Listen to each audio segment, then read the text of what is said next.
Avvalo zo'r. Bittada boy bo'lish. Albatta, nima? Yo, bittada boy bo'lish emas, bu razgonni siz noto'g'ri tushunarkansiz. Ideal 100% indikatori yo'q. Bitta narsa, bozor bu siz dushmaningiz.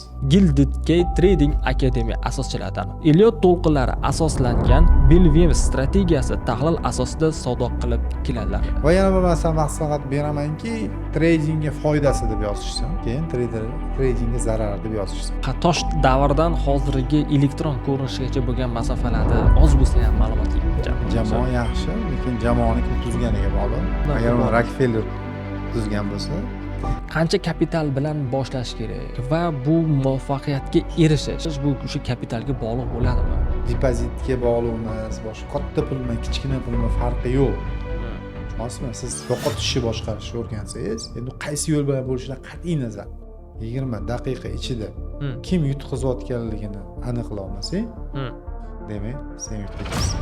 Tillarni o'zining yo'nalishi bor. Ana o'sha shilga tushsangiz, tomiriga tushsangiz, tinmay tilla olasiz. Trader minus qilishga sababchi bo'lgan hissiyotlar davom etishi.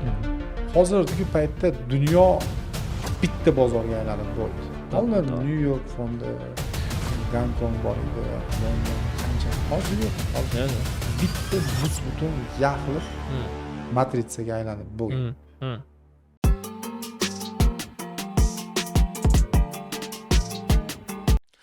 Assalomu alaykum hurmatli bizni tomoshabinlar. Bugungi trading uchrashuvimizni boshladik. Bu trading uchrashuvimizda bizning mehmonimiz Gilded Key Trading Academy asoschilaridan biri Umidjon. 1981-yilda tug'ilishgan. Trading bilan 2019-2020-yillarda boshlashdi. Professional darajalari 6 yil. Elliot to'lqinlari asoslangan Bilvim strategiyasi tahlil asosida savdo qilib keladilar. Shuningdek, shu asoslarni shogirdlariga o'rgatib, bo'lishib keladilar. Assalomu alaykum aka, xush kelibsiz bugungi uchrashuvimizga. Va alaykum assalom, yaxshimisiz? Sizlar xush kelibsizlar bizning akademiyamizga. E'tiboringiz uchun katta rahmat. Gapimiz boshlashdan oldin bitta narsani eslatib o'taman. Bizni kuzatib turganlar like bosib va komment yozib, agar sizlarda savol tug'ilgan bo'lsa, pauzani qilib turib, kommentariyaga yozishni unutmanglar. Ayniqsa obuna bo'lib, bizni kuzatishlarni tavsiya qilaman. Aka, birinchi savol berishdan oldin o'zingiz haqingizda shu trading bo'yicha va mana shu akademiyani ochish asoschilaridan biri bo'lishingizga sabablarini ikki og'iz gaplashsak. Endi o'zim haqida gapiradigan bo'lsak, endi har doimgidek hammaga natija qiziq. Natija qiziq. Jarayon hech kimga, endi ko'p odamga qiziq emas, aqlli odamlarga qiziq-ku, lekin qolganlar uchun natija muhimroq. Yo'q, endi bu natijaga kelish ham osoncha bo'lmagan. Albatta, endi osoncha bo'lmagan. Endi 6 yil deb hozir aytib o'tdingiz, endi bu narsa ancha oldin davom etgan. Qanaqa desa bo'larki, 1999-yil birinchi marta Forex klub bilan tanishib, bu haqida ma'lumotga ega bo'lganman. O'sha paytda juda kompyuterlar qimmat, internetlar endi kirib kelgan payti, poiskoviklar hali yaratilmagan, qiynalgan payt edi. O'sha paytda biz endi kompyuter yangi zamon talabi bo'lgani uchun shunga o'rganishga, boshqa qilishga harakat qilganimizda, ana o'shanda Forex bozori tuzilib, anaqalari sifroviy texnologiyaga o'tib, internet olamiga chiqqanini eshitganmiz va shunda katta qiziqish bildirganmiz. Endi shug'ullanishga boshlaganimizda, endi hayotda o'zini tashvishlari boshlanib ketib qolib, bu narsa cho'zilib ketgan. Va oxir-oqibat orada yana qiziqish bo'ldi, keyin yana so'ndi. Hozirgi kunga kelib, oxiri bir jazm qilib, katta bir bosib shug'ullangan paytimizda shu karantin paytidan sal oldinroq boshlandi. Ancha chuqurlarni ko'rdik, ancha muncha odamlar bilan gaplashdik, boshqa qildik. Oxir-oqibat bizani shu Gilded Key akademiyamizni asoschilaridan biri Aziz Banayev ustozimiz, shu odam bilan uchrashib, Forex klubda ularning ta'limlarini olib, boshqa qilib, har qayerda bozorni ko'rishni shu odam o'rgatdilar. Va Elliot to'lqinlari, Bilvim bozor strategiyalari haqida o'rganib, o'zimizning strategiyalarni ishlab chiqib va shu strategiyalar asosida ishlab ketyapmiz. Strategiya ishlab chiqarib deganda o'zi uslublar ko'p. Ma'lum bittasida siz qolib o'sha uslub bo'yicha ketmoqdasiz. Ha, bu uslub endi ko'p o'zgardi, ko'p o'zgaradi, почти har doim o'zgaradi, chunki bozor o'zgaruvchan. Uni ketidan o'zgarib bormasangiz o'zingiz ham. Men bitta narsani doim misol keltiraman, biza maksimum bozorda 8 soat ishlashimiz mumkin. Lekin bozor bizga qarshi 24 soat, 23 soat ishlaydi. To'xtamasdan qimlab turadi. To'xtamasdan bosib qiynab turadi. Shuning uchun biz bu akademiyani tuzdik. Yildan keyin zararlangan kalit. Endi tilla kalitlarni olsak bo'lardi. Endi biz hamma yoq gold bo'lib ketganiga yaxshisi zararlangan dedik, chunki o'ziga yarasha o'zimizning anaqa maqsadlarimiz ham bor. Keyinchalik uni keyingi podkastlarda aytib ketamiz. Maqsadimiz shuki, odamlar bozor ko'rishni o'rgansin. Boshqa maqsadimiz yo'q. Bu bozorga, bu trading sohasi bo'yicha kirib kelganda nimadan boshlash kerak? Bu savol? Umuman savol hammaga qiziqtiryapti. Savol bo'ladigan bo'lsa, birinchi savolingizga javobim hamma kasbda bo'lganda. Bu ham kasb. Professional trader kasbi bu kasb. Bu kasbni tanish kerak. Bilish kerak. Tanish kerak. Bilishga bilib oladi keyin. Tanish kerak. Tanish kerak nima desa, tarixni o'rganish kerak. Kim bu yo'lni bosib o'tdi, qanaqa bosib o'tdi, bu bozor o'zi o'sha Mesopotamiyada qanaqa tablichkalarda, qanaqa toshlarda yozilib, hozirgi kunda sifroviy olamda o'tib, blokcheynlar yaratilib, boshqagacha qanaqa qilib keldi. Buni evolyutsiyasi qanaqa rivojlandi. Xuddi shunaqa. Ana shu evolyutsiyasida qaysi mashhur odamlar qanaqa o'rinni tutdi. Va shuni o'rgangandan keyin nimani o'rganadi deb o'ylaysiz inson? O'sha insonlarning yo'lini o'rganadi. Bu yo'li men sizga aytaman 100% muvaffaqiyatga bo'ladi. Xuddi shunaqa kimdirda muvaffaqiyatli tajriba yo'lini ushlashi kerak. Albatta. O'zingizcha bu Amerika ochgandaqangi bo'lmasligimiz lozim. Endi aytolmayman-ku, Amerika ochib bo'lingan, faqat migratsiyamiz o'zi og'ir bo'lyapti. Odamlar Meksikadan boryapti, tursoqni yeb qo'yyapti. Yetib borganingizdan keyin Tramp prezident bo'lyapti-dek, hammanglar ketinglar. Bo'ldi. Qabul qilmaymiz. Sliv deyiladi-mi? Toza pulga uxladingiz yana. Albatta. O'shaning uchun maqsadimiz shuki, bozorni ko'rishni o'rganishsin. Bozorni ko'rishni o'rganish uchun tarixni o'rganishsin. Bu juda zerikarli emas va ko'p vaqt olmaydi. Buning uchun o'ziga yarasha literaturalar, noqal Google'dan yozib ko'rishsin. Ma'lumotlar chiqib keladi. Albatta. Trading nima deb ma'lumot berishsin. O'zbek tilida. Va yana bir maslahat beramanki, tradingga foydasi deb yozishsin. Keyin tradingga zarar deb yozishsin. Mana shu ikkita narsa. Xuddi kofega o'xshagan narsa. Kofeni zarar deb yozsangiz 1000 ta silka chiqadi. Kofeni foydasi deb yozsangiz ham 1000 ta silka chiqadi. Foydasi ham, zarari ham bor. Albatta. Demak, sizni savolingizdan shuni tushundimki, har qanday boshlovchi, qiziqqan odam ham oldin bu bozorda tarixni bilish kerak. Tosh davrdan hozirgi elektron ko'rinishgacha bo'lgan masofalarda oz bo'lsa ham ma'lumotga ega bo'lish kerak va shu yo'l bo'yicha tradingda foyda qilish bo'yicha tajriba qilib, kitob qilib yozib ketgan odamlarda yo'lini ushlash kerak. Endi shunda ikkinchi savol kelib chiqadi. Yo'lini ushlash kerak deyapti. Yaxshi. Misol uchun onlayn holatda ishlash kerakligini ham hamma biladi. Bilmasa ham shu bildi, programma terminalni topdi, broker degan narsani topdi, oldi, ustanovka qilishga bo'lsa qildi va keyin qayerga boradi? Endi qani, o'zi bu bizning birinchi maslahatimizga quloq solsa, avvalambor kutubxonaga bordi. Kutubxona. Boshqa qildi. Hammani qisqacha bo'lsa ham tarixni o'rgandi va bilyaptiki, ustoz kerak. Ustoz kerak. Ya'niki o't betga yugurgandan ko'ra bir yaxshi ustozni etagini ushlash kerak. Xuddi shunaqa. Albatta. Qiynalmasdan o'zicha bir nimalardan bir nima qilaman demasdan. Albatta. Juda ko'p pul yo'qotadiki, yaxshi bir ustoz topa olmaydi. Ko'pchiliklar bitta narsani shior ham qilib yuborgan. Men bu pul yo'qotishlarim evaziga tajriba olyapman deb aytishadi. U pul yo'qotgandan ko'ra tajribasi bor odamdan bilimni olsa, yonida qolib maqsadga tezroq yetib boradi. To'g'ri fikringiz, lekin bitta narsaki, tajriba olayotganini qayerdan biladi? Xuddi shunday bu savol, rostdan ham tajriba. Odatiy balki xato qilishi davom etib ketayotgan. Odatiy bo'ladi. Bu tajriba odatiy bo'ladi. yana bir to'ldirib ketish qilamiz. Biza nimaga jurnal tutamiz? Jurnal trading bo'yicha. Albatta. Nega jurnal tutamiz? Nega biza o'zimizni сделкаларimizni monitoring qilib boramiz?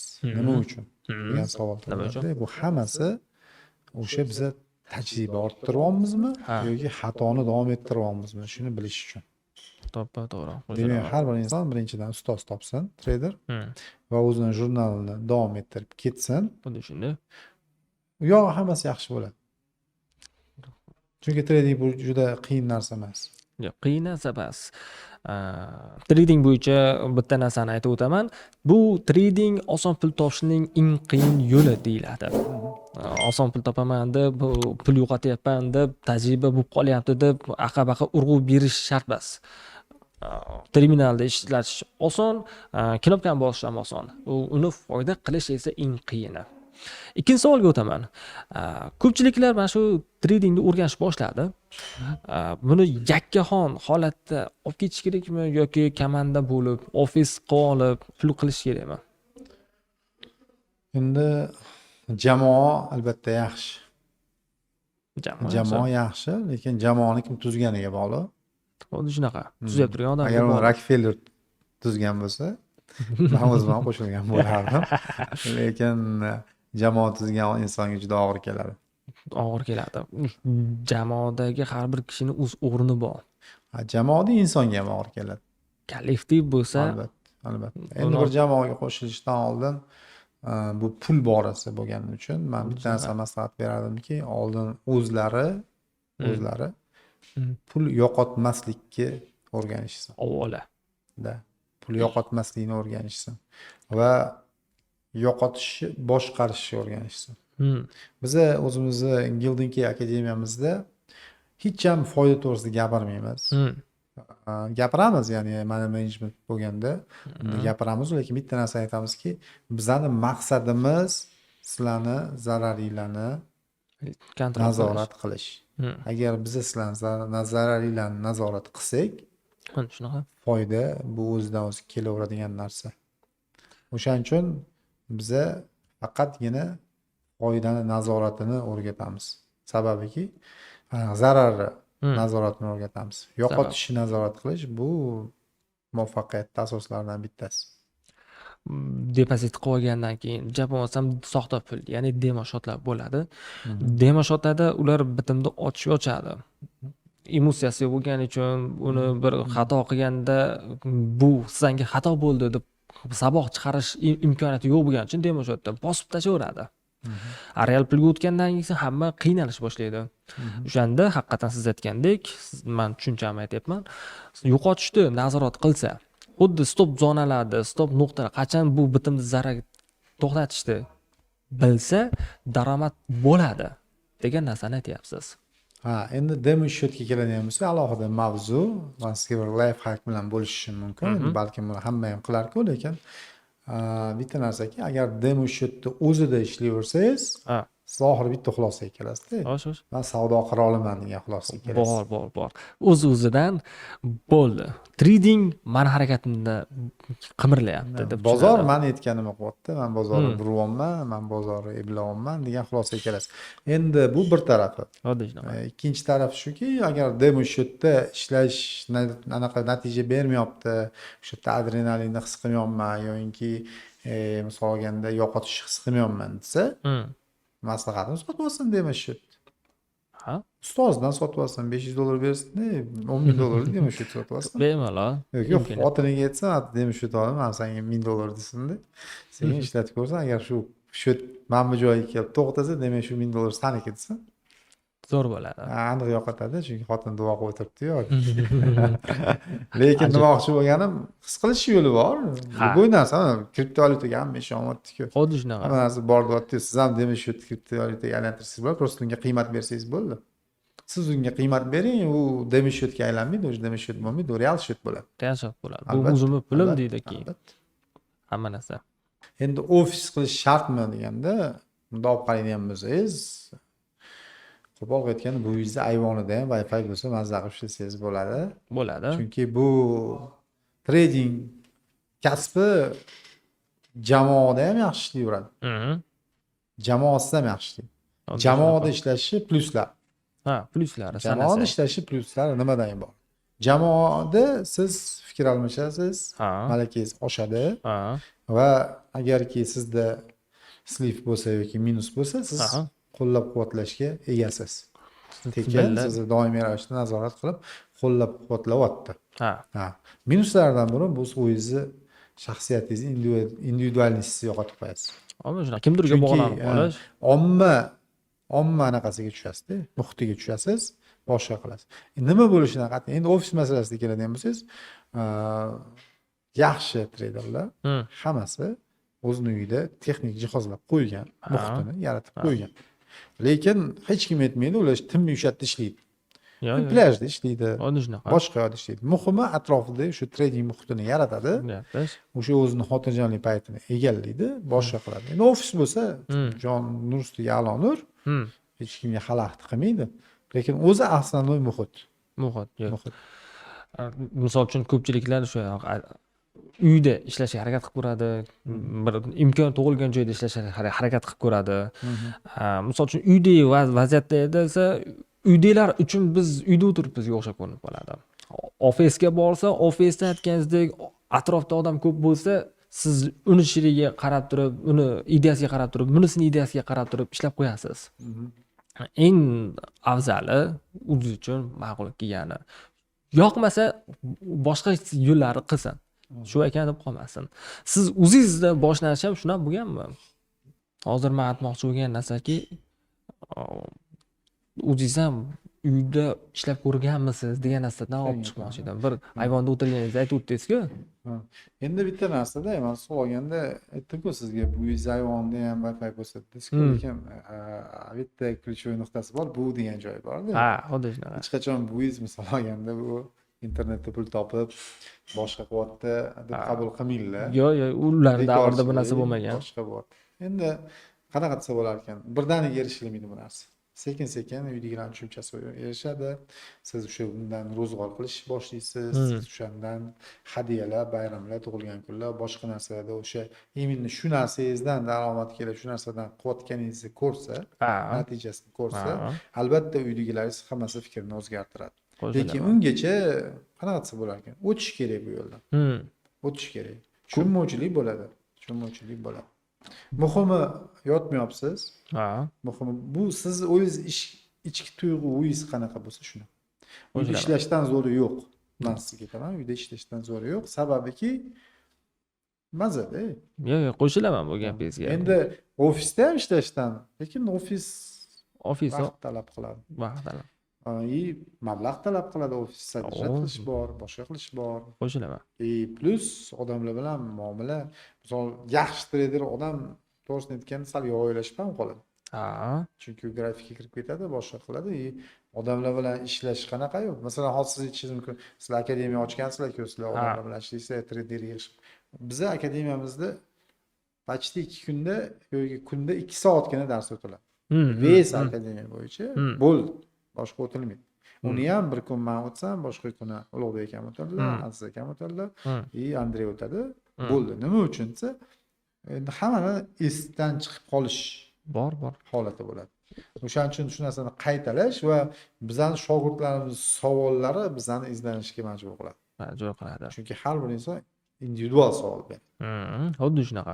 Da, shunaqa bir savollar bo'ladiki, o'ylaysizki, bu nima uchun bu savolni beryapti deb qolasizda. Yo'q, qo'shilaman. Albatta. O'shaning uchun uyda ishlangan, biz ham xuddi shunaqa tushunmovchilikdan o'tganmiz, boshqa qilganmiz. Qo'pol aytganda ofisga qochib ketganmiz, boshqa gap. Oxiri baribir ofisga chiqib qolamiz. Endi o'zini vaqti soati bilan. Endi ham qancha deganimiz komanda yaxshi, chunki komandada o'zingiz ham fikrlaringiz bo'ladi, boshqangiz bo'ladi. Lekin cho'kib ketish kerak emas. Ya'ni komandaga o'zingiz foydangiz ham, zararingiz ham komandaga tashlab, komandaga boylab qo'yish kerak emas. Yo'q. Bu sizni gapingizdan, javobingizdan men shuni tushundimki, vaqt soati bilan hamma narsasi. Albatta. Shuni bugun tradingni o'rganingda ertaga ofisga qoling degan narsa emas. Endi siz qizil chegaralar qo'yib olishingiz kerak. Ha, albatta. O'sha qizil chegaralardan o'tmaydi ham qolishingiz kerak. Uni o'zini nima? Jamoa zo'r. Jamoa zo'r. Kollektiv degan so'zni qaytaraman. Hamma bir-birini tushunishi, hamma bir-biri bilan birga ishlashi. Albatta. Ba'zi joylarda kuz tushdi manda. Bittasi boshqa joyda, ikkinchisi umuman boshqa joyda keladi, o'tiradi, bir qadamga ishlaydi, ketadi yoki umuman gaplashmasdan o'tirib mashlalmadim deb turib ketgan bo'ladi, lekin u odam oy bo'yicha daromadda chiqaveradi. Albatta. Bu kollektiv degan narsa yo'qligidan kelib chiqadi. Aslida Katta sabr kerakda. sabr Bugun chopmagan ot ertaga chopadi. qo'shilaman. Siz chopayotganimiz bo'lsangiz, ertaga siz charchab qolasiz. Vaqt kelib Shunaqa, albatta. bu nagruska bo'ladi. Hozirgi kunga bunday olib qaraydigansiz, даже uloqlar ham kamandaviy chopilyapti. Keyingi savolga o'tamiz. Pul bilan qiziqtirish qilamiz. Qancha kapital bilan boshlash kerak, qancha pul bilan boshlash kerak va bu muvaffaqiyatga erishish, misol uchun katta yutuqlarga erishish bu o'sha kapitalga bog'liq bo'ladimi? Endi bu savolingizga javob berish uchun savolingizni bo'lamiz. Hop. Ya'ni kim o'zi boshlamoqchi? Oddiy bir yangi boshlovchi. Hozirgi kunda bunday olib qaraydigan bo'lsangiz, platformalarga qaraydigan bo'lsangiz, kimni qo'lida smartfon bo'lsa boshla oladi. Bemalol. Kimni qo'lida Visa kart bo'lsa tashlab pulni urib keta oladi. Shuning uchun aytamanki, o'zi umuman agar boshlovchi boshlamoqchi bo'lsa, iloji boricha shu yerda bir yildan keyin to'ldirsin. Iloji boricha bir yil o'tgandan keyin agar faqat shu internetdan o'rganib, dars olib bir insonni ustoz deb bilmaydigan bo'lsa, o'sha bir yil chidasin. Baribir ham chidolmaydi, baribir pul tashlaydi, lekin kamroq pul tashlab, kamroq pullarni yo'qotib tajriba orttiryapman deb o'ylasa ham, lekin kamroq pul bilan ishlab chiqsin. Endi agar o'rtacha trader boshlaydigan bo'lsa, dars olgan, kurs olgan, ustozi bor trader boshlaydigan bo'lsa, shu uyalmaydigan summasi $500 bilan $1000 orasida bo'ladi. Shunda yaxshi natijalarga erishadi, money managementga amal qilib, boshqa qilib tortib ketadi, to'yinki o'sha katta pullarda ishlashga yetib borguncha. Ana endi professional traderlarga keladigan bo'lsangiz, 10 mingdan tepasi. 10 mingdan tepasi. 10 mingdan tepasi. Yo'q, cheklanmang. Qancha pul bilan boshlash deganda, hammani o'zini etapi bor. Muvaffaqiyatgacha qanaqangi etap bor muvaffaqiyat? Endi bitta narsada muvaffaqiyat ham shu o'rniga bog'liq. Misol olganda hech nimani o'rganmay, hech faqat sell buy bilan ishlaydigan bo'lsa, unga shu $100 foyda bo'lib chiqilaveradi. Agar u o'rtacha trader bo'lsa, $500, $1000 qo'yib turib ishlayotgan bo'lsa, 20%, 25% zo'r daromad bo'lib chiqaveradi. Kattasi ham xuddi shunaqa. Oylik ko'rinishda. Endi o'sha sredniy uровеньdan tepaga chiqqandan keyin odam o'sha money managementga amal qilib ketaveradi. Bahosi oshib ketaveradi. Albatta buni yillar bilan erishadi. Yillar vaqt o'tgan sari. Endi aytolmayman, kimgadir 5 yil kerak, kimgadir 5 oy kerak. Kimdir bitta o'tirib turib ishlab ketadi. O'rganishi bo'yicha albatta. Savolingiz. Даже kursdan ham oxirigacha yetib bormaydigan insonlar bor, chunki o'ziga qiziqarli narsa ko'rmaydi. Bu siz shogirdlar orasida bo'lganmi? Albatta. Keladi. O'zim shunaqa bittasi bo'lgan. Hammamiz. Siz ikki oz men o'zimgina gapirgan bo'lsam, birinchi darsda bitta uslubni olib, oddiy bitta liniya tortishdi. Bitta liniya tortishni olib, bo'ldi ertasiga reyashot ochgan. $50 tashlab 2-3 kun boshqarilgan. 4-kunga esa hali pul tugagan. Shunaqa. Nimaga tugagan? O'sha nimaga tugagan degan savolda ikkinchi darsga borganman. Ikkinchi darsda o'sha tugagan joyida o'rgatishgan. Men mana uni bilishim kerak bo'lgan ekan. Deb turib o'zimcha hali sababini topganman. Ana shu joyida mana savolingizga javob bo'ladiki, siz tajriba orttirgansiz. Agar o'sha yerga bormaganingizda, agar kimdir sizni o'rgatmaganda, siz tajriba oldim deb yurardingiz, lekin aslida xatoyingizni davom ettirardingiz. Xato davom etaveradi. Xatoyingiz davom etaveradi va oxir-oqibat siz mashhur kasallardan bittasi bu yo'qolsa kayf qilgan insonlarga zato yetib boradi. Minus emasman. Minus bitimlarim yo'q, zato bo'sh turibdi degan narsa bo'ladi. Aslida pul yo'q. Minus bo'ladi, nega bo'lmaydi? Minussiz tradermi? Hamma traderlarda albatta aytganingizdek nimasini olsa minusi bo'ladi. Lekin asosiy maqsad nimada bo'lishi kerak? Oyda, yilda, pribilda olib chiqib olish. Asosiy maqsadga kelsak, nima bo'lishi kerak desa, asosiy maqsad o'zi aslida bozorni ko'ra bilish kerak, bilish o'rganish kerak va qaysi сделкада qayerda kirishda o'sha pulni kirgizayotganligida javobgarlikni his qilish kerak. Xuddi shunaqa. Bilish kerak. Bola chaqasini rizqi, ota onasini rizqiligini shu bilan kirayotganligiga aqli ishlab kirsa, shunga erishsa, xudo xohlasa zarar qilmaydi. Qo'shilaman. Lekin antan daydi pul kelib qoldi yoki hozir kiraman, urib ketaman, urib chiq yo'q. Xudo xohlasa mana shu bozorda mana shu narsani sotyapman. Endi bitta narsada qimordan farqlab ishlash kerak. To'ppa-to'g'ri Agar qo'shilaman. qimordan farqlab ishlash kerak. Agar gardkam deb ishlasa, unda muvaffaqiyatni kutmasin. Yo'q, bu narsa. Hattoki foyda topsa ham. Sizni javobingizdan tushunishimki, takrorlayman bo'lsam, muvaffaqiyat depozitga bog'liq emas, tajribaga bog'liq. Minusda bo'lsangiz, u bugungi minus emas. Ertangi kun uchun bir yaxshi saboq bo'ladi, tajriba bo'ladi. Va o'rganish uchun nima kerak bo'lsa, hammasini o'rganish kerak. Dars tashlab ketaverish yoki bu menga kerak emas narsa ekan, kutgan narsam bo'lib chiqmadi deyish bu noto'g'ri narsa. Keyingi savolni Yo'q, keyingi savolga o'tishdan oldin bir narsani ta'kidlab ketmoqchiman. U depozitga farqi yo'q, boshqaga farqi yo'q deyish sal noto'g'ri tushunibsizmi mani? Hop, Biz oldin aytdikki, yo'qotishni boshqarish kerak. yo'qotish. Depozitga bog'liq emas, boshqa katta pulmi, kichkina pulmi farqi yo'q. Tushunyapsizmi? Siz yo'qotishni boshqarishni o'rgansangiz, endi qaysi yo'l bilan bo'lishidan qat'iy nazar. Shu bola chaqamni rizqi deb bilasizmi? Misol olganda qarzimni to'layman deb bilasizmi? Nima qilishingizdan qat'iy nazar, siz yo'qotishni boshqara olishligingiz sizni muvaffaqiyatingiz kaliti. Muvaffaqiyat kaliti. Bo'ldi. Buni unutmaslik kerak. Asosiy shior, asosiy qonun. Albatta. U 10 dollarlik depozit bo'ladi, 10 ming dollarlik depozit beradi. Men sizga javob berib aytishim mumkin. Bu narsa ishlaydi. Realni ishlaydi. Yo'qotish deganingizga, yo'qotishlariga razgon degan narsa ham anchagina sababchi bo'lyapti. Shu razgonga qanaqangi munosabat bildirasiz? Zo'r narsa-ya razgon. Avvalo zo'r. Bittada boy bo'lish. Ya albatta, nima? Yo'q, bittada boy bo'lish emas. Bu razgonni siz noto'g'ri tushunarkansiz. Razgon bittada boy bo'lish emas, bu razgon realniy narsa. Yo'q, bu narsa men uchun, siz uchun ma'lum, boshqalar uchun bittada boy bo'lish. Boshqalar uchun ham ma'lum, chunki boshqalar ko'radi-ku bu narsani. Haqiqatda bor narsa-ku. Mif emas, u qanaqa desa bo'lar, ertaga emas, boshqa emas. Bor razgon, uni ham o'rganish kerak, boshqa qilish kerak. Mana ishlashyapti, ko'z tegmasin, razgon qilishyapti. Men qoyil qolaman, sababiki bunga ham katta kuch kerak, katta ilm kerak. Kerak. Katta tajriba kerak, o'ziga yarasha keraklicha ular bunga erishish uchun to'lashgan. Haqiqatdan именно razgon strategiyalari degan narsalar bor. Albatta to'lashgan, ular shunga erishishgan, boshqa qilishgan. Unga faqat tasanno etib tan olishdan boshqa ilojimiz yo'q. No, lekin biz u bilan shug'ullanmaymiz.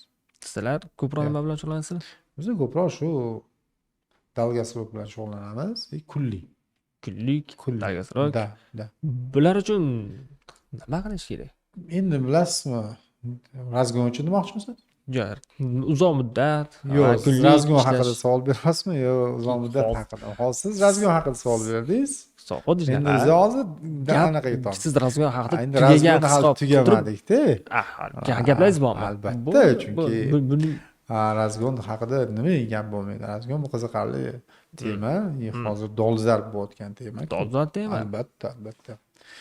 Endi razgonda qanaqa desa bo'lar ekan? Razgon masalasiga keladigan bo'lsak, bu o'ta qaltis, albatta. depozit ham kechikgan holatda kirg'izish kerak. Albatta. Endi agar uni ham o'sha money managementga amal qilib, boshqa qilib razgon qo'llanadigan bo'lsa, zo'r chiqadi va endi qachon zarar olib keladi desa, u narsa sochlar oqarib ketgandan olib keladi. Mana shunaqa, to'g'ri. 25 yoshda ham soch oqaradi. Albatta. Juda erta. Shunaqa. O'shaning uchun razgon bilan asabi juda mahkam va adasida pul ko'p odam shug'ullansa, menimcha zo'r bo'ladi. O'zingiz ham hech yoki shogirdlaringiz ham hech razgon qildim, buncha bo'lib ketdi deb kelishgan. Qilingan, qilinmaydi. Qilingan eplolmaganmiz to'g'risini. Mana shunaqa. Realni eplolmaganmiz. 1-2 o'xshagan bo'lsa, uchida oxiri 0 bo'lgan. Yo'q, qanaqa desa bo'lar ekan. Ketgan asab bilan anaqaga psixikani buzib yuborishga ta'sir qilmaydi. Oilaligicha buzilib ketishiga sabab bo'ladi kerak bo'lsa, u juda qiyin narsa. O'zimda yaqinda bir o'rtog'imda shunaqa bo'ldi. Ikkovimiz o'rtada pul qilganmiz. ishladik, ko'paydi. Biz foydani yechdik. Anaroq depozit hammasini yechdik. Lekin broker sababchi depozit yarmi qolib ketdi. Oldin siz buncha pul so'ygan ekansiz, shu pulingizni hammasini olib keting degan. Biz depozit olib ketganmiz, foyda qolib ketgan. Foydani o'rtog'im razgon qilib yuborgan. Bitta joyga kiradida katta bosib tashlaydi. Haligi joyda o'xshadi, biri o'xshadi. Ikkinchi joyda o'zim kichikroq lotda bosib qo'ygan bo'lsam, o'rtog'im xuddi buni do'q yetmayapti, kelib turib qo'shib yana ham kattalashtirib yuborgan. Ikkinchi joyda uchi foydaga chiqqandan keyin o'zim otel yopib yuborgan joylar bo'ldi. U yopib yuborgan joylari bo'ldi. Arada telefon qilib, "Nima qilyapsiz siz? Qimor o'ynayapsizmi yoki bir otelga shuna ishonyapsizmi men bosganimga? Bu bilyapti, просто do'q yetmayapti degan narsa bo'lyaptimi?" degan narsani ishlatganman. Keyin sal g'ajilash bo'lgan. Siz aytgandek asab buzilgan. Oxiri bir 2 haftadan keyin bir 6 marta urinish bo'lgan jami. Shot 0 ga tushdi. Taqit pul yo'q. Bir payt shotga kiryapman, 0 raqam turibdi. O'rtaga telefon qilib, "Xo'sh, nima bo'ldi?" Pul tugadi. Endi hisob kitob qilaylik, chunki biz siz bilan sherikmiz. Biz depozit chiqardik. Eng qiziq joyi, depozit chiqargan paytimizda $100 foydasi bilan chiqib qolgan. 3 hafta savdo qilib biz depozitimizdan $100 foyda holatida turibmiz mana. Shot esa 0 da. Shu 0 da turganda hisob qilish kerak. $100 da 2 ga bo'lamiz. $50 dan. $50 endi 3 haftaga bo'lsak, $15. $15 razgon qilib boshqa qilib birimizga jora qilib biz natijasi bor yo'q $15 ga teng bo'libdi. O'sha endi biror narsaga arziydimi shu narsa degan narsa kelgan. Nega arzimaydi har qalay foyda bilan chiqsa? Endi foyda Natija baribir qanaqa bo'lishidan qat'iy nazar natija aytib qo'ying. Chunki agar o'sha paytda o'xshagandachi, ocha olgandachi, bilgandachi. O'xshamagan emas, o'xshagan, просто depozit turmagan. Yo'q, tushundim, depozit turmagan, lekin o'sha skalpingda agar o'sha o'xshatib foyda ko'rganda kattaroq foydani bo'lishardinglar-ku. Avvalo to'g'ri. Endi prinsipi olganda to'g'ri bo'lgan razgon, sababiki razgon doim foydaga qilinadi.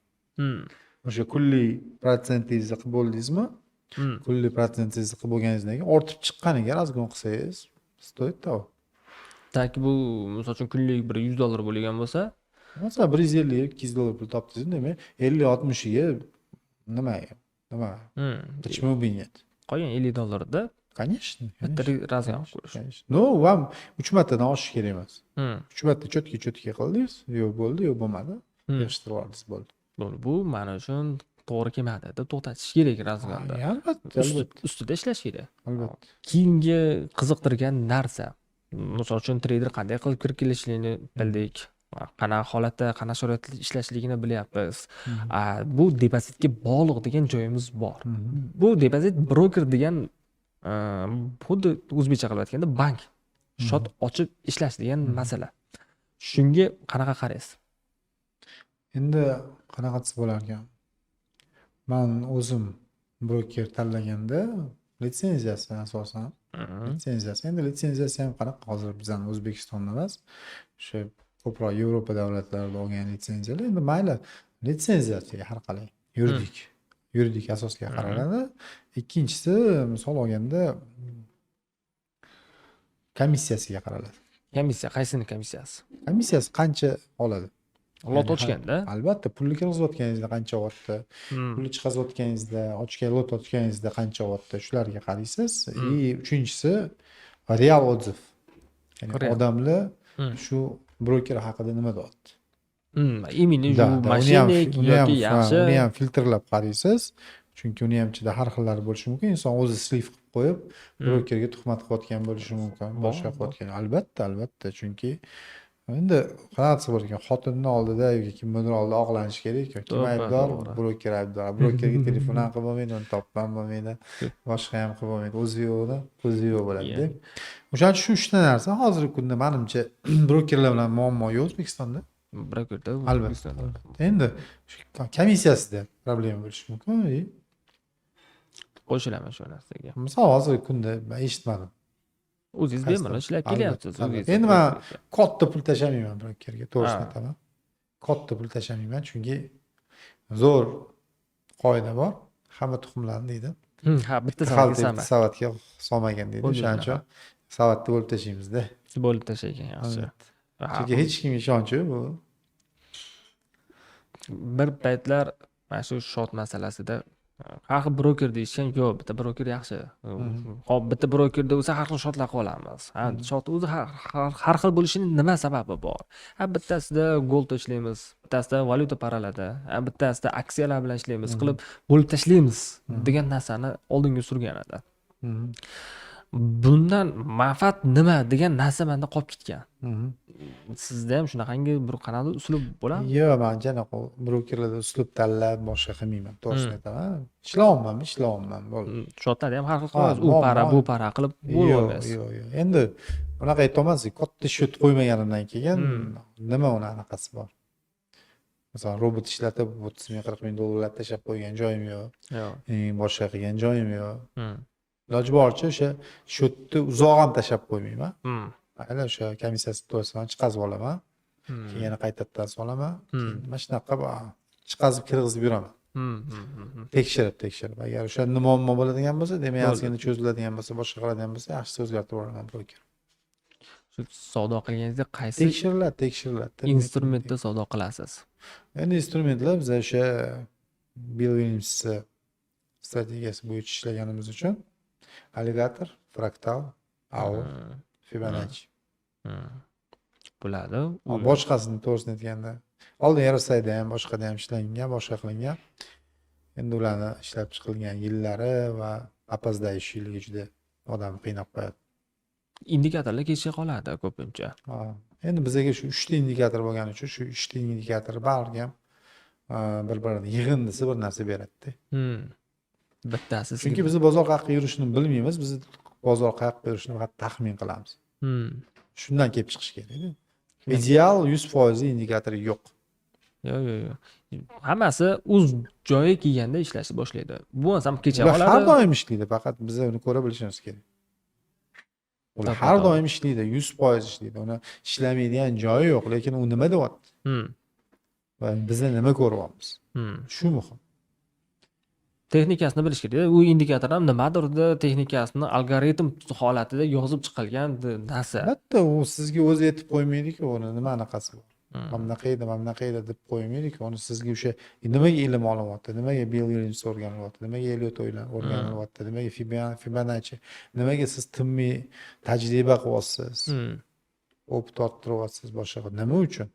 O'shani tilini bilishingiz uchun. To'g'ri. Vaqt soati keladi, shunaqa bilasizki, tilini uni o'zingizda ushlab, o'zingiz qanaqasi bor ekan. Boshqalarni o'rgatishga harakat qilasiz, lekin asosan o'sha bo'yicha o'zi ishlab ketaverasiz. Shu indikator degan savolim bor edi, gaplashyapmiz. Yangi boshlovchilar va 1 yil tajribasi bor bo'lgan boshlovchilar degan tizimga bo'lgan holatda gaplasak, ular qaysi indikatorda olib ketsin? Bir tushunarli, soddroq bo'lganlari. Hammasini olib ketsin. Bittada. Albatta. 10 ta bo'lsa 10 tasiga bitta. Chunki ular alohida ishlamaydi. Alohida aytayotgan indikatorlar alohida ishlamaydi.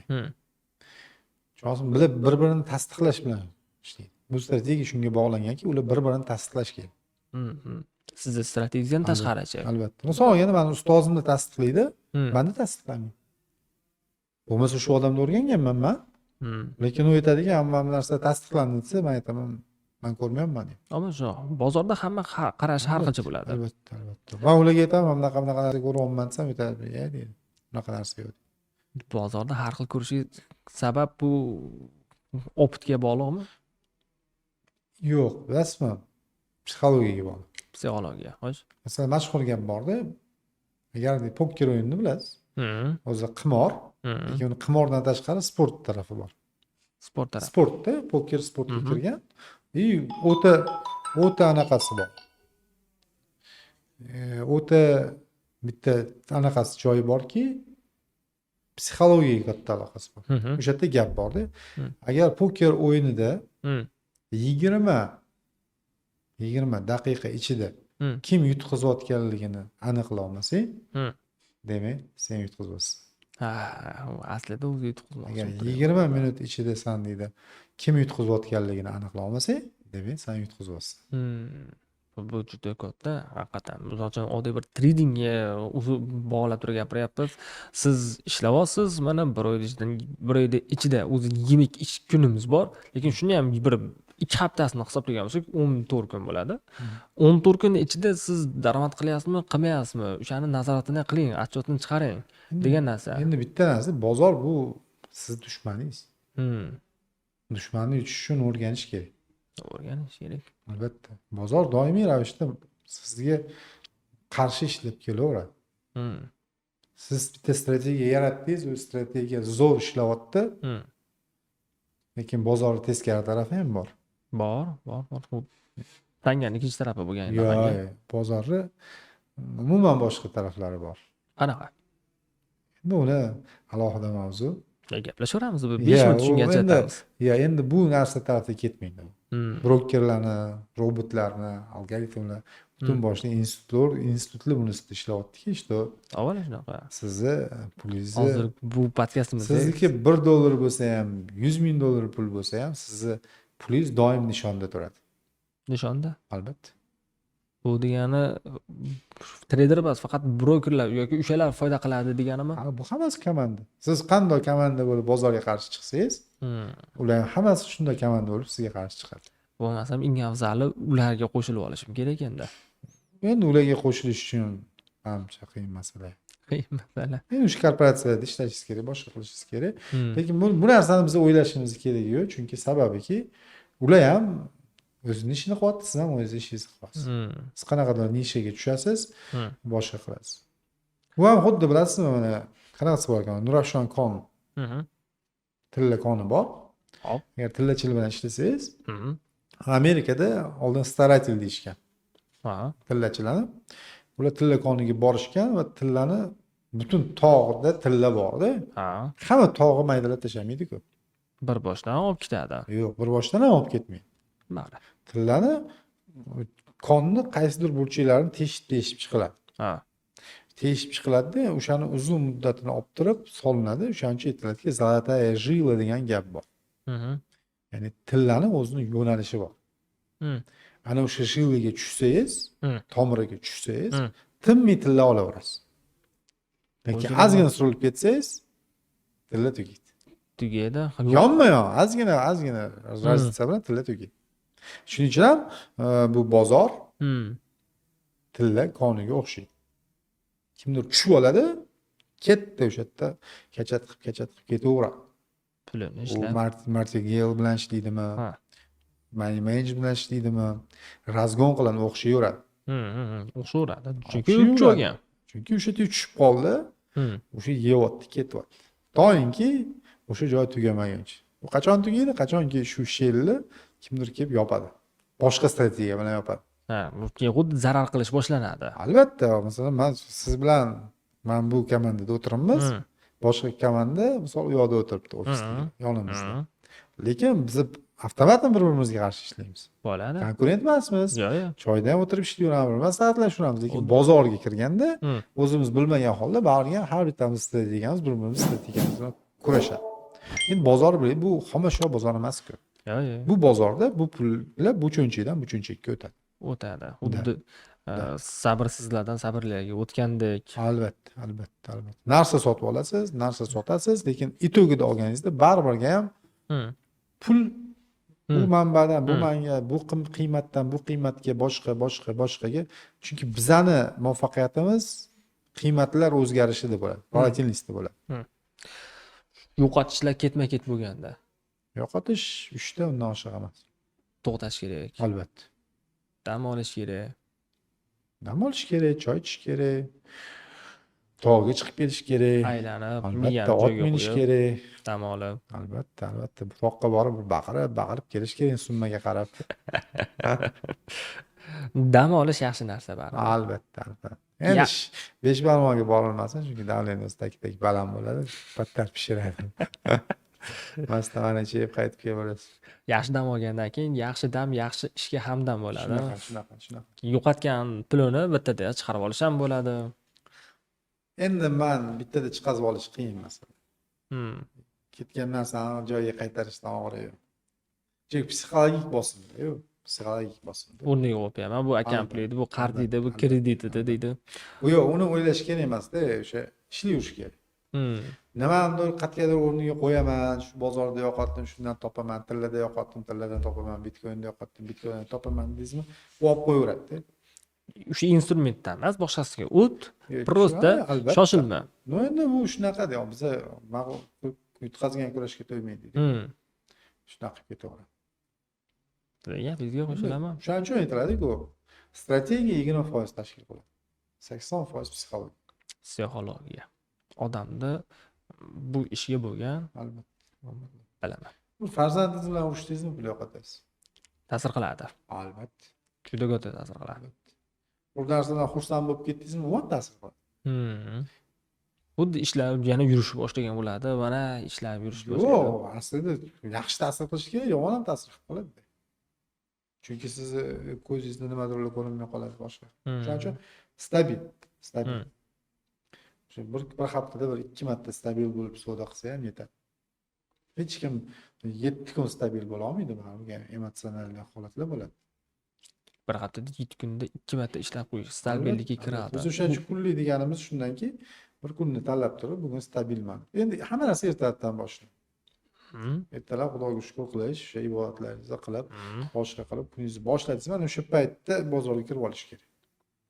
Hech kim asabingizni buzmagan holatda, hech kim boshqa qilmagan holatda nastroy qilasiz. Bugun men savdo qilyapman.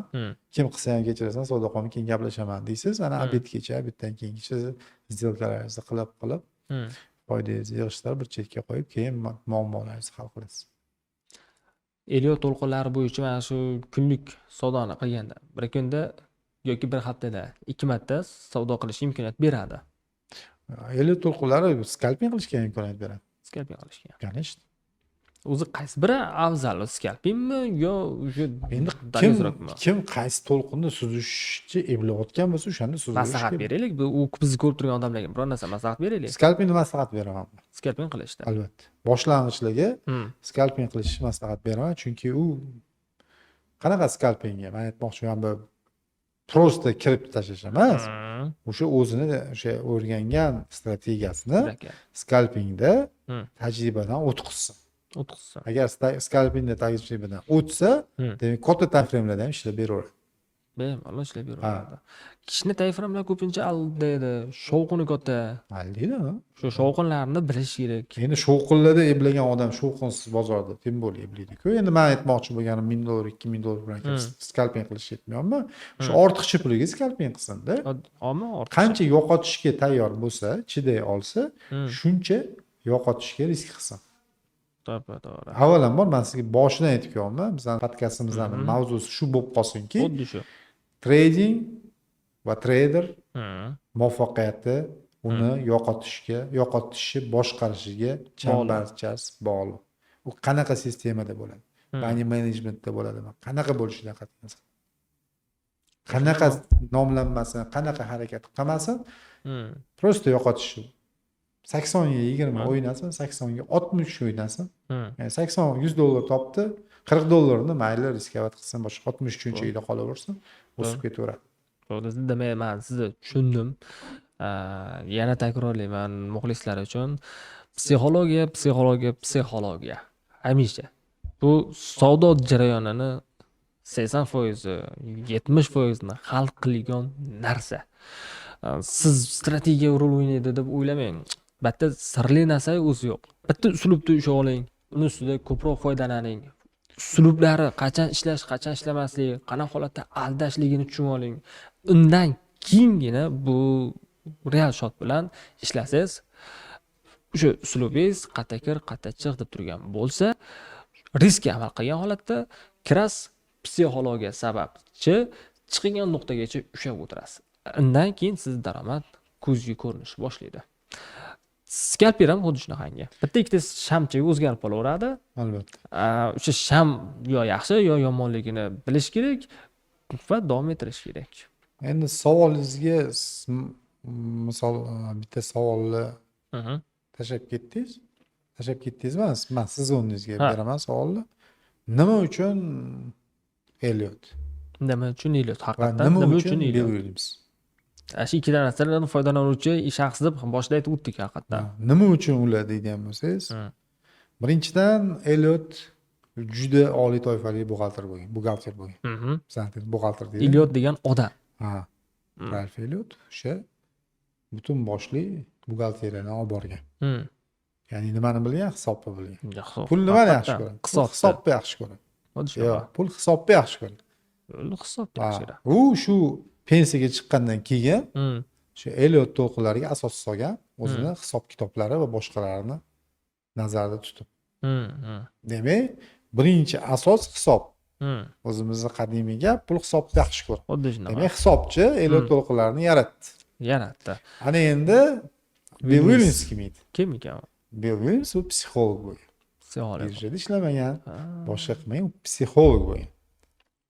U psixolog, u hisobchini tushunish boshlagan. Ana endi Elliotdan keyin Bill Williams olyapti, psixolog, hammasini ko'ryapti, o'zini psixologik analizlari bilan bozorga o'zini nazari bilan kirib kelyapti. Hmm. Hozirgi kungacha qizi davom ettiryapti bu narsani.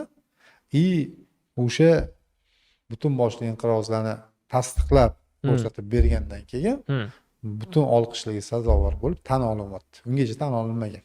O'sha inqirozdan keyin tan olingan. Inqirozni detaligacha keltirib berib, Hmm. uzoq muddat ishlab ko'rsatib bergan. Uzoq muddatda qanaqa ishlashini ko'rsatib bergan va boshqa qilgan. Demak, menga nima kerak boshqa? Menga hech narsa kerak emas. Pulimni hisob qiladigan odam yaratgan Ha. gap bo'lishi mumkin emas. Ha. Bunga hammani gapi, u любой strategiya, любой maktabda gapi. 20% strategiya, 80% psixolog. Hatto agar psixolog Bill Williams bo'lsa, nima kerak? Ya, hech narsa kerak emas. Yo'q. Endi bitta tomoni shuki, bu strategiyani, bu Bill Williams ta'limoti va Elliot to'lqinlarini yaxshi tomoni shuki, siz bu asosda o'zingiz strategiyangizni xohlagan paytingizda yarata olasiz. Bu asosida Elliot degan. Конечно. Bugun bitta strategiyada ishladingiz, yaxshi ishladi, bir hafta, 10 kun, 1 oy, 1 yil ishladida, keyin ishlamay qoldi. To'xtab qoladi. Siz olasiz, keyin boshqa strategiya bilan boshqacha ishlaysiz.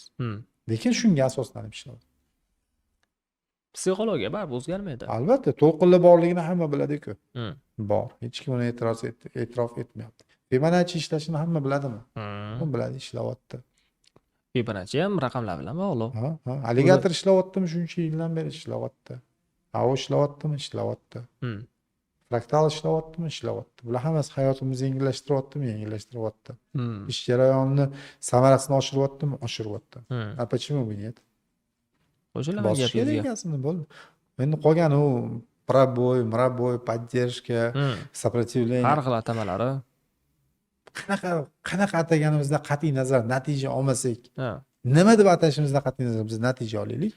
Shu joyda bitta narsani keltiraylik. Hozir Elliot deyapmiz, unda to'lqinlar borligini bilamiz.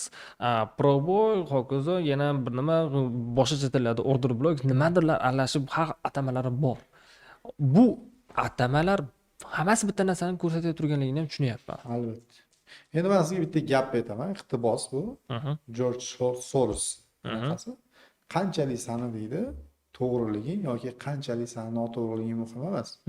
Sen to'g'riligingda qancha foyda qilganing va noto'g'ri bo'lganingda qancha zarar ko'rganing muhim. Juda oson gap. Shu narsa muhim. Boshqa hech narsa muhim emas. Xuddi qaysi texnikani So'q o'rganganing. qoldi, bu deydi. Ha. Foydani asosiy garuvlardan bittasi. G'alabani asosi. Sovuqqon bo'lish kerak bo'ldi. Sovuqqon. Qaysi texnikada bo'lsa ham, Albatta. o'sha sovuqqon bo'lib, Albatta. texnikani ishlash kerak. Albatta. Ertaga bitta odam kelib turib, realni ishlayotgan, masalan, olganda strategiya ko'rsatsa, men hech qachon bu yerda Elliot ekan, bu yerda misol olganda Bill Williams ekan deb o'tirmayman, men aytaman, davay o'rgat deyman.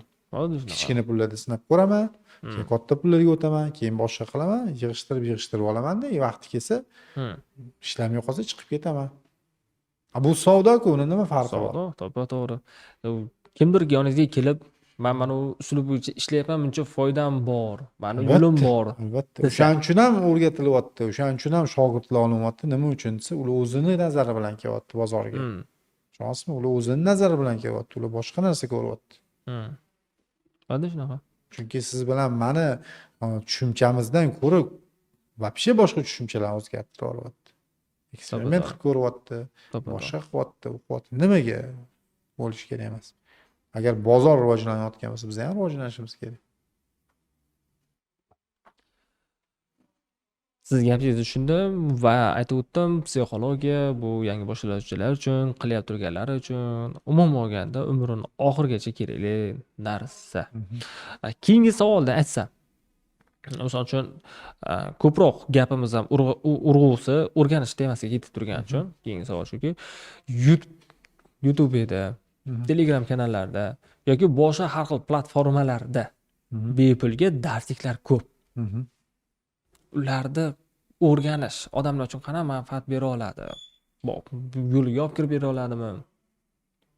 Endi bitta narsada odamni o'zida boshlang'ich ta'lim bo'lmasa, kim nimani o'rgatmasin foydasi yo'q.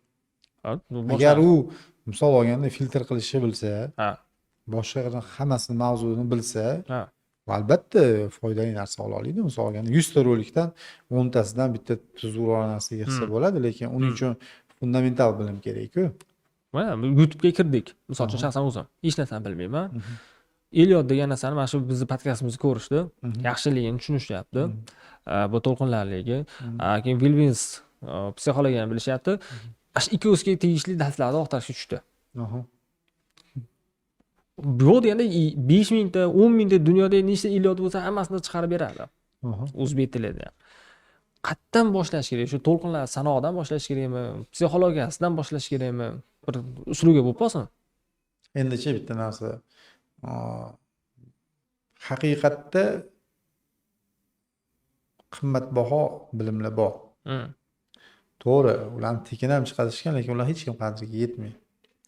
Uni haqiqatda shunaqa bir cho'tki bilimligiga aqli yetmaydi odamlar. Boshqa qilmaydi. Chunki u tekindi. Tushunasizmi? Lekin qadr qimmatsiz narsani 30 million, 40 million, 50 million desan, odamlar pochkalab pul olib borib, o'shani o'rganib, boshqa qilib, bayroq ko'tarib yurishga tayyor. To'g'ri. O'shaning uchun qizil bayroqcha va ko'k bayroqcha qoidasini amal qilish kerak. Ko'k bayroqcha bu haqiqiy o'zini yutug'iga erishgan, obro' e'tiborga ega insonlarning suhbatini eshitish. Ularni живой sodasini ko'rish, kimga e'tibor berish. Eng muhimi bilasizmi? Bitta narsaga ahamiyat berish kerak. Agar inson muvaffaqiyatsizligi haqida gapiryaptimi, u yaxshi inson. Ochiqchasi gapiryapti. Bir nimalar gapirib olyapti. Yo'q, men bunaqa paytda bunaqa yutqizdim, xato qilib qo'ydim, boshqa qildim dedimi bo'ldi.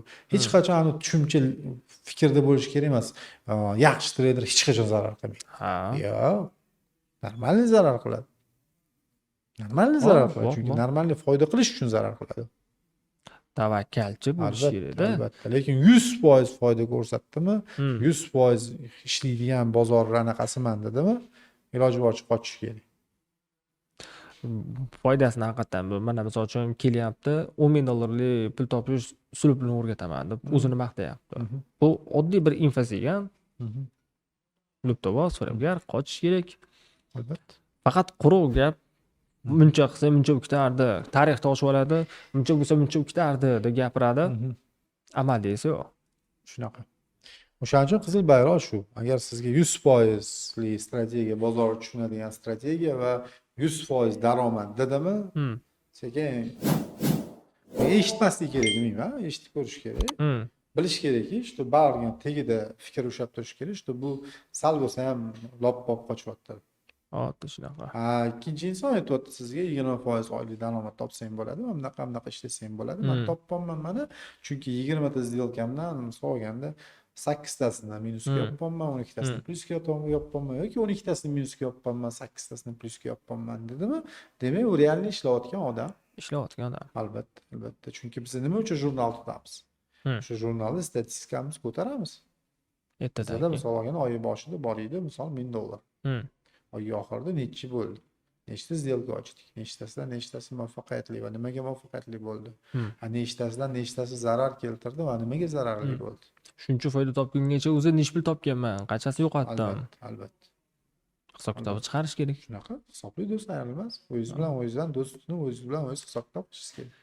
Xuddi shu narsani gapiryapsiz, ko'zimga birinchi ustozim keldi.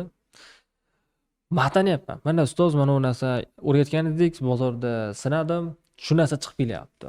Ishlayapti. 3.5, 4.5 modellar bo'lsa o'shalarni ishlatyapman. Zo'r. Hali joyda odamga motivatsiya beradigan gap aytishgan edi. Sizni birinchi investoringiz men bo'laman. Bir oy bitta demo shotni boshqaring. zararingiz kam bo'lsin, foydangiz ko'p bo'lsin, o'sha narsani menga отчетni ko'rsatsangiz, haqiqatan shu narsani eplay olsangiz, $10,000 investitsiya beraman sizga deb shunaqa. xursand qilishgan. Bo'ldi deb demo shot olindi, boshlandi. 15 kundan keyin olib borib ko'rsatdim. Bunday olib qaraganda 10,000 ga 5,000 ishlab 15 kunda 15,000 qilib olib boryapman. Men qancha pul ishlaganimga emas, qancha pips ishlayotganimga ahamiyat berishyapti.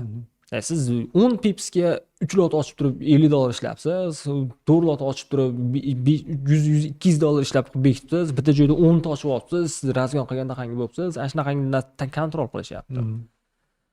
Kontrol o'tgandan keyin pastga tushilyapti. Shu 5,000 topgunimgacha siz bor yo'q $250 yo'qotibsiz ekan degan narsani aytishyapti. U ya'ni men depozitimda $5,000 pul turibdi. 5,000 dan tashqari yana 250 yo'qotganman. Jami 5,250 yo'qotdim. Topib turib 250 ni bozorga qaytarib bergan shaxs bo'lib turganligimni ko'rsatib berishgan.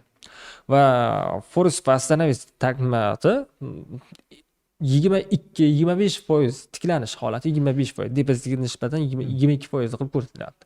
To'xtang. Sizning kamchiligingiz bor va ishlab turgan usulungiz yaxshi.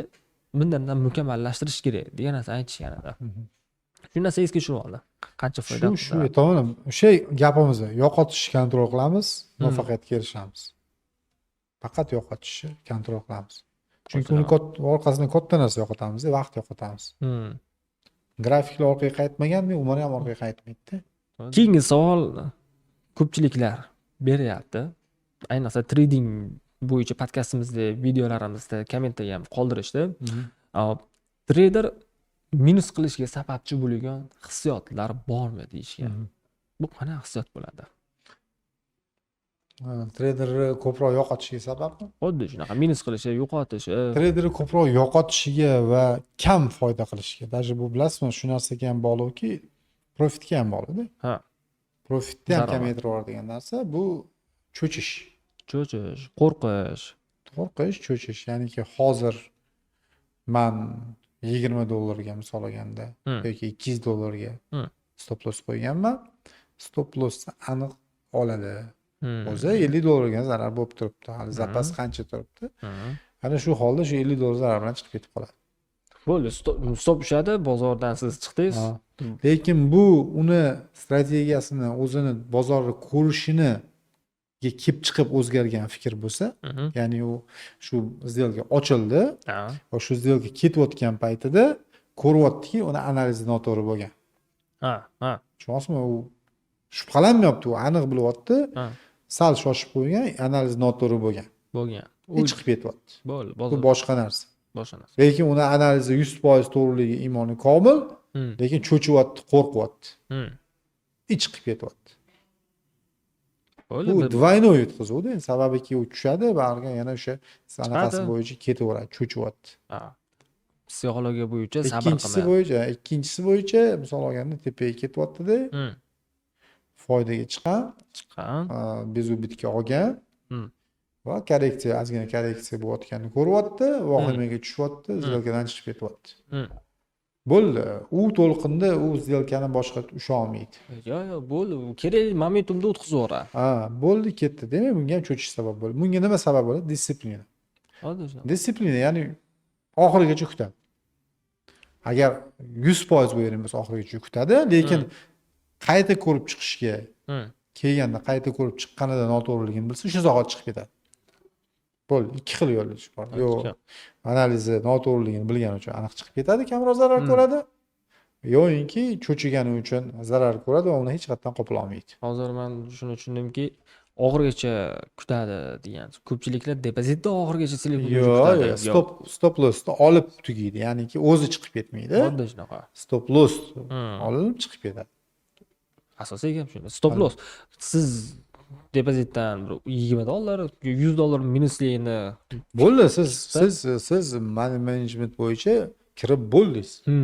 Aniqlab bo'ldingiz, hammasini qilib bo'ldingiz, hammasini qoidasi bo'yicha qildingiz, qolgani Xudodan. Bo'ldi. Xudodan qolgan. Hamma sabablar qilindi. Albatta. Banada talab va taklif degan siyosatlarga ham fundamentaliga ham ahamiyat berildi. Cho'chish bu juda katta minus. O'shaning uchun aytdim-ku, George Soros gapini aytdim-ku sizga. inson sovuqqon bo'lishi kerak. Sovuqqon bo'lish kerak. O'sha zararini ham qarab tomosha qilib turib tikib turmasligi kerakda. Zarardan ham tikib turish kerak emas. Bu Shu mani xatoyim uchun to'layotgan tovonim deb bilish kerak. xuddi shunaqa.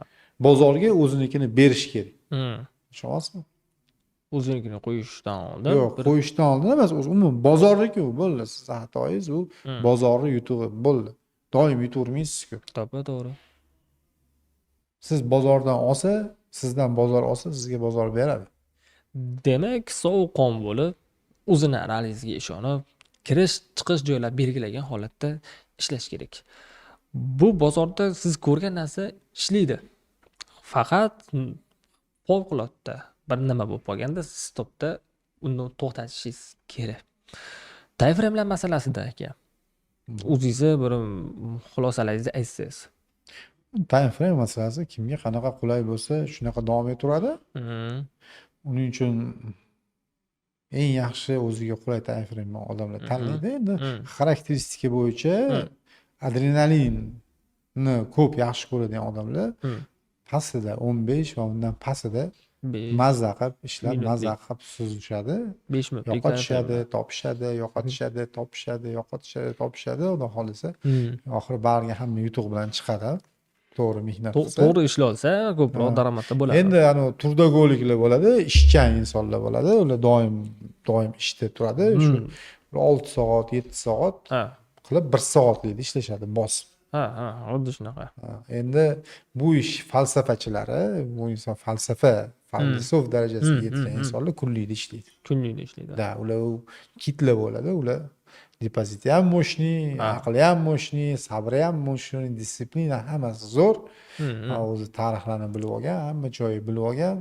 Demak, o'sha kunlik time frame'da ishlab ketaverishadi. Hozir ishchan deganingizga ikki xil ma'no chiqdi menda. Bittasi har soatda pul qilaman degan odamlar ma'nosi kelib chiqadi. Ikkinchisi o'zi mana bitta ishi bor, tradingda yana qo'shimcha daromad qilib turgan ishchi odamlar. Endi individualda to'g'risini aytsam, kimdir ishxonada ham ishlayveradiganlar bor. Kimdir boshqa. Ya'ni soat bay hisoblab ketaveradi-da. Endi men shaxsiy o'zimni tanlovim 4 soatlik. Shaxsiy o'zingizga. Shaxsiy tanlovim 4 soatlik. Bu meni panikaga ham tushirmaydi. Ya'ni o'sha aytgandek cho'chuv hammada bo'ladi, hamma cho'chadi. Endi bo'lib, misol katta depozit bilan ishlasangiz, to'g'risini aytgan strategiyangiz qanchalik to'g'ri bo'lishidan qat'iy nazar sizni cho'chitadi. Avvalo o'zi shunaqa. Конечно, pulku ertaga uni отбивать qilish kerak, boshqa qilish kerak, u o'zi emas u. Ertaga razgon bilan shug'ullanishga to'g'ri kelib qoladi narsani. Joyiga keltirish uchun. Endi qachonki unaqa bo'ladi, qachonki money managementga amal qilmasangiz, agar money managementga amal qilsangiz, o'z-o'zidan siz o'ta cho'chishingizga ham hojat yo'q, chunki bilasiz, 2% ishlaydigan narsa. Zeriktirib ham qo'ymaydi. Ya'ni kunlikliga o'xshab, oylab, qanchadir vaqtli cho'zilib, kutib, boshqa qilib, qidirib, voy bunaqa edi, qachon edi, esdan ham chiqib ketib qoladi gohida. Ular boshqa qiladi, unaqa emas. Shuning uchun zeriktirmaydigan ham, panikaga ham tushirmaydigan 4 soatlik time frame. Конечно. Bir oyda ikkita nari bersa, ikkita сделка ushlab, mazza qilib ishlab yursangiz bo'ladi. 4 soatda bir oyda ikkita, haftada ham bitta. Endi bitta ham bo'lishi mumkin. Bir oyda bitta ham bo'lishi mumkin. 4 soatlikda menimcha 3 tasi sal ertaroq bo'lib qolsa kerak, 3 сделка ishlash. 4 soatlik bu bir kunda 6 ta svecha, 6 svecha bor degani. U bir kunda 6 svechadan bir haftada anchagina harakat bo'ladi. Yo'qda endi 4 ta yoki 5 ta to'lqinga ham kirib qoladi. O'zi bitta ideal сделка haftalikda bitta bo'lishi mumkin. Anaqa kunlik 4 soatlikda bitta bo'lishi mumkin. Yoki 2 haftada bitta cho'tki normal сделка bo'lishi mumkin. 4 soatlikda ochgan bitimingizni. Qachon bu adashibman, stopni ushlagan joyga keldi degan vaqt qo'yib qo'yiladi. Endi unga bir hafta ketadi. Adashibman deyish ham bir hafta yetadi, foyda ham chiqishi bir hafta. Endi o'zi sezasiz, o'sha adashishni sezasiz. Chunki aytamanku, 4 soatlikda volatilность ko'rasiz baribir. Jim turadigan anaqa emas-da, 4 soatlik ham bor. To'g'ri. Jim turib boshqa qiladigan narsa. Endi agar volnovoy analiz bilan 4 soatlikga kirishga nazarda tutayotgan bo'lsangiz, unda oyda bitta, uzoq borsa ikkita сделкада. To'g'ri. Agar haqiqatda o'zimiz o'sha volnovoy bilmaymiz hammasini cho'tki Fibonacci qilib o'sha ikkinchi volnani ushlab uchchi impulsini olib boshqa qiladigan bo'lsa bir oyda bitta bo'lsa 400 osmonga otasiz. Lekin bo'lganda bo'ladi. Zo'r bo'ladi. Berganda ham Albatta. anchagina O'sha summa bo'ladi. haqiqiy investitsiya bo'ladi-da. Bu gapingizga Haqiqiy qo'shilaman. portfolio bo'ladi. Sizni maslahatlaringiz juda qimmatli maslahatlar bo'ldi. Lekin vaqt oliy hakam degandek, bizni podkastimiz ham o'zini bir vaqti bor. Muxlislar zeriktirib qo'ymasligi uchun albatta. Shuning uchun oxirgi gaplarda aytsangiz. Endi men o'sha boshlagan nuqtamizga qaytib so'zlarimni tugatmoqchiman. Shuki Jorj Soros Angliya bankini qulatgan. O'zini strategiyasi va boshqasi bilan qulatgan. Lekin buning uchun 20 yil o'rgandi. 20 yilda bank 20 yil o'rganib, shuni qulatib foydasini olib chiqib ketganda. Cynthia Case bitta bozorga kirganda $50,000 yo'qotgan. 50,000 yo'qotib, 1 yilga bozordan chiqib ketib, qaytib kelib yulduzga aylangan. Yulduzga. Ya'ni hamma undan ham boy bo'lib. Albatta. Ya'ni bizani daholani va qanaqa desa bo'lar ekan, bu bozorni yaratgan insonlar, fundamentida turgan insonlarning tajribalari bizga dars bo'lishi kerak. Dars bo'lishi kerak. Biz o'zimizda o'rganishga Jorj Sorosdagi kuch topishimiz kerak. Oddiy shunaqa. Bozorni bukib yuboradigan darajada. Va $50,000 yo'qotib, 1 yilga bozordan chiqib ketib, kelib yulduzga aylanib ketishga ham o'zimizda iroda topishimiz kerak. Iroda topishimiz kerak. Albatta. Tushunarli. Keyin yana bir narsani aytmoqchimanki, trading bu marafonga o'xshaydi. Marafon? Albatta. Oldingilar bizga qancha ilm berib ketgan, qancha narsani tayoqchani uzatib ketgan bo'lsa, demak biz ham ulardan-da o'ta sabrli va o'ta matonatli bo'lib g'alabaga erishishimiz kerak. Biz ham mana shu tayoqchani kimgadir berib yuborishimiz kerak. O'zimizdan iz qoldirib, o'zimizdan ham bir nachada qoldirishimiz kerak. Hozirgi paytda dunyo bitta bozorga aylanib bo'ldi. Oldin New York fondi, Gonkong bor edi, boshqa Angliya, London qancha. Hozir yo'q. Hozir bitta bus-butun yaxlit matritsaga aylanib bo'lgan. Demak, biz shu ishlashimiz va boshqa qilishimiz hozir ancha qulay. Oldingilarga nisbatan bizning yo'llarimiz ancha qulay. Lekin bizda savlazn deydi. Ya'ni qanaqadir chalg'ish ko'p, orzu havas ko'p, boshqa ko'p, shunga berilib qolib, ko'p narsani yo'qotib qo'yamiz. Ayniqsa bu o'zbekda qonida. Men ham boy bo'lishim kerak. Sabrli bo'lishlik va boshqa qilishlikka boshqa qilmaydi. O'zbekda qonida qo'shnim tomi mendan 1 metr baland, men ham balandlashtirishim kerak deb chiranib qo'yadi. Yo'q, bunday bo'lmaylar. Keyingi podkast uchrashuvimizda mehmon bilan qanday suhbatimiz ko'proq bo'lishligini ma'qul ko'rasiz. Mani keyingi suhbatdoshim men o'zim eshitishim qiziqarli bo'lardi. Bu kripto bozor. Kriptovalyuta. Binance bozori. Sababi hozirgi kunda Forex bozori bora-bora o'tmishga aylanib ketadi. Kelajak kripto bozorlar va kripto kashiliklar. Shu kripto bozor va kripto haqida. Sizni tushundim. Xudo xolasa keyingi podkastimizda kripto valyutalar bilan bizga suhbat olib boramiz. Siz bu podkastimizga like bosing, tushunmagan joyingizni yoki qanaqadir bir savol bor bo'lsa, videoni pauza qilib kommentariyaga yozing. Nimadir tushunsangiz ham xuddi shu ish, pauza va kommentariya yozing. Bu biz uchun muhim. Siz ko'rdingiz va qatgacha muhim narsalar ayta oldik. Bu biz uchun qiziq. Obuna bo'lib qo'yishni unutmang. Keyingi podkastlarda ko'rishguncha xayr. Aka, katta rahmat. Salomat bo'lasiz.